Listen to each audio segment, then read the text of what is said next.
Hi friends, welcome back to కన్నా traveller. మీకోసం ఇప్పుడు ఒక చిన్న కామెడీ స్టోరీ బాగాలే ఉంటుంది. ఏనండి, మొత్తం స్టోరీ ఎంత అంటే మీకు ఈజీగా అర్థమవుతుంది కామెడీ ఏంటనేసి. ఒక ఫ్యామిలీ, హస్బెండ్ అండ్ వైఫ్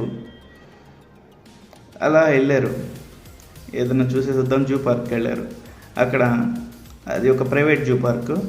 అక్కడ ఏంటంటే ఒక చిన్న సరస్సు లాగా ఉంటుంది. ఆ సరస్సులో ముసళ్ళు వదులుతారు. ఆ ముసళ్ళని అందరూ చూస్తారనమాట, చూసి ఆనందించవచ్చు.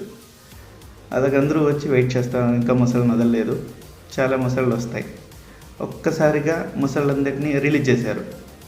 రిలీజ్ చేయడంతో అన్నీ వచ్చేసినాయి ఆ సరస్సులోకి. వాటితో పాటు ఆ సరస్సు మెయింటెనెన్స్ చేసే యజమాని వచ్చాడు.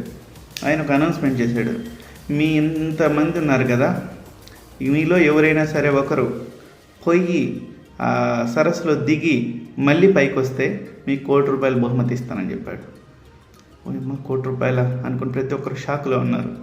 అంతలోకి ఒకడు పరిగెత్తుకుంటా పోయేసి దిగేసి ఫట్ ఫట్ ఫట్ ఫట్ ఫట్ మళ్ళీ తిరిగి వచ్చేసాడు. అరే, ఎంత ధైర్యం వీడికి అని చెప్పి అందరూ షాక్. మీరు ఎలా దిగారండి, ఎలా వెళ్ళారండి అని చెప్పి ఆయన అడుగుతున్నారు. కానీ అతను టెన్షన్లో ఉన్నాడు, ఏం ఆన్సర్ చేయలేదు. వచ్చాడు, ₹1,00,00,000 బహుమతి ఇచ్చారు, తీసుకున్నారు. ఆయన భార్య ఇంటికి వెళ్ళారు.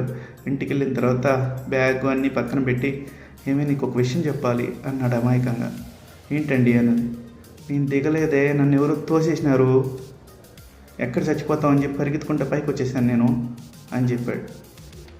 అవునా అండి, మిమ్మల్ని తోసింది ఎవరు కాదు, నేనే అన్నది ఆ భార్య గర్వంగా. రెడీనే అమ్మ. అప్పుడు అర్థమైంది, ప్రతి మగవాడి విజయం వెనకాల ఆడదాని చేయి ఉంటుందంటే ఇదేనేమో అనుకున్నాడు అతను. అవును కదా ఫ్రెండ్స్, బాయ్.